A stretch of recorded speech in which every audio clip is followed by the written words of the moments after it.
ఆయనలో జీవం ఉండెను.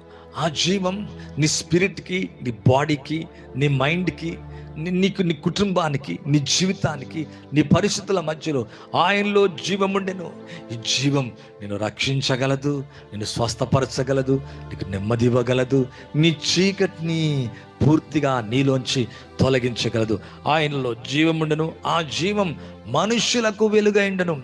ఎక్కడ ఈ మాటలు ఉంటాయో, ఈ జీవం ఉంటుందో, యేసు ప్రభు యొక్క మాటలు జీవం అని దేవుని యొక్క వాక్యం అంటుంది. అవును, ఆయనలో జీవం ఉండను.